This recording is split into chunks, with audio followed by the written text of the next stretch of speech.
ازيكم حبايب قلبي، عاملين ايه؟ وحشتوني كتير. النهارده هنعمل وصفه سهله وبسيطه زي ما متعودين عليها من مطبخ ام احلى البنات. هنعمل بسكوت بالعجوه من غير لا سمنه ولا زبده. عايزين تعرفوا عملناه ازاي؟ كملوا معايا لاخر الفيديو عشان تعرفوا عملناه ازاي.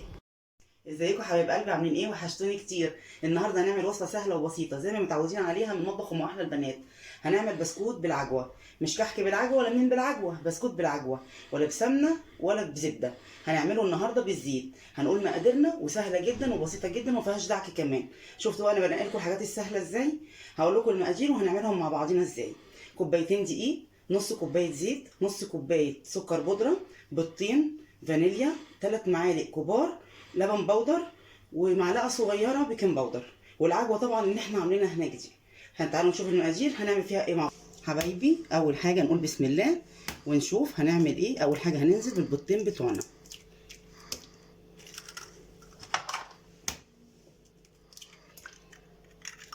وادام البيضتين يبقى لازم ننزل الفانيليا بتاعتنا،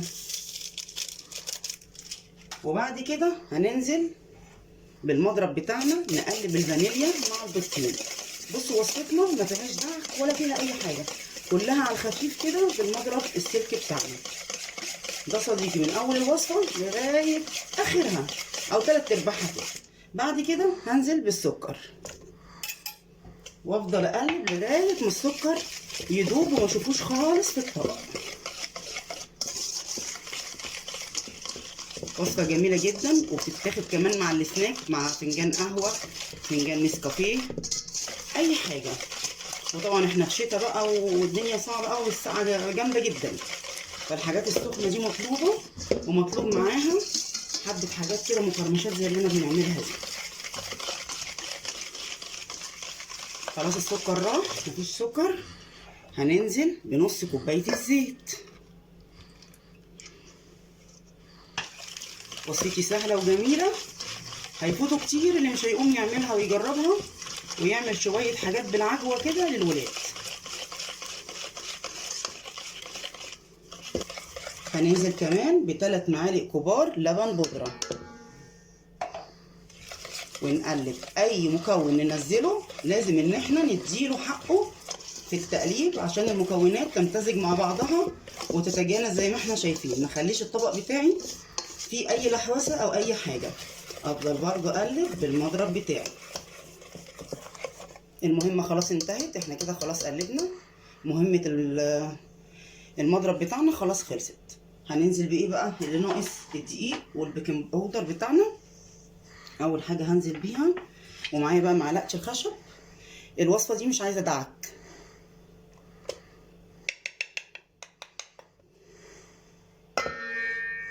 عايزه ان انا امزج بس ايه المكونات بتاعتي بالراحه كده. افضل بس ايه امشيها بالراحه زي ما احنا شايفين، هي ما شاء الله ماشيه زي الفل. وانزل بالبيكنج باودر بتاعي، وانزل بكوبايتي التانيه. احط مكوناتي كلها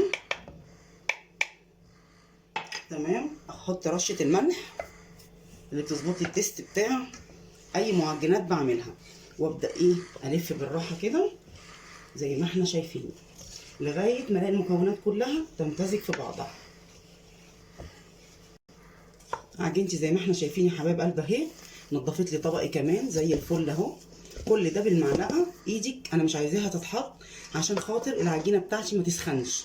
انا عايزه عجينتي تبقى بارده كده عشان اقدر ان انا اشكلها وتديني الشكل اللي انا عايزاه. طبعا التشكيل ده بتاعكم انتوا، اي حاجه شكلوها زي ما انتوا عايزين، مفيش مشكله خالص في التشكيل. قطعت حته عجينه زي ما احنا شايفين كده. هبتدي ان انا افردها كده اهو، سهله خالص، فرد عادي كده. واجيب حته العجوه بتاعتي اللي انا قطعاها وفرماها، واقفل بالراحه كده والفها كده. هبططها كده عادي زي ما احنا شايفين. وبعد كده اجيب مقص وابتدي ان انا افتح كده، اعملها زي الورده. ده شكل.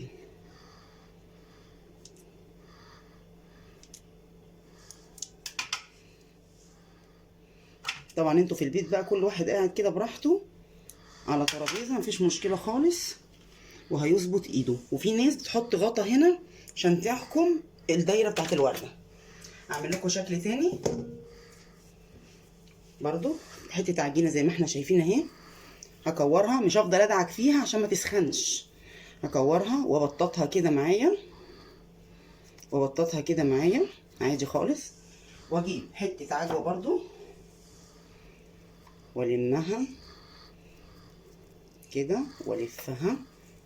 بصوا سهله وبسيطه مفيهاش حاجه خالص. وبعد كده هبططها عادي. انا ببطط طبعا العجوه جوه برضو كده. واجيب سكينه كده اهو واعمل كده اهو وكده وكده زي الورده برضو. نعمل واحده تالته.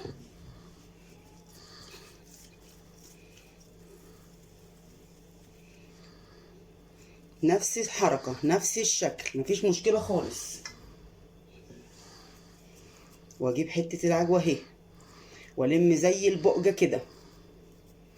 الحاجات اللي فيها عجوه دي يا جماعه حلوه جدا للولاد، زي الحلاوه والمربى والعجوه بتدي الولاد طاقه حلوه جدا، وخصوصا ايام الامتحانات ايام المذاكره بتبقى بجد بجد حلوه جدا.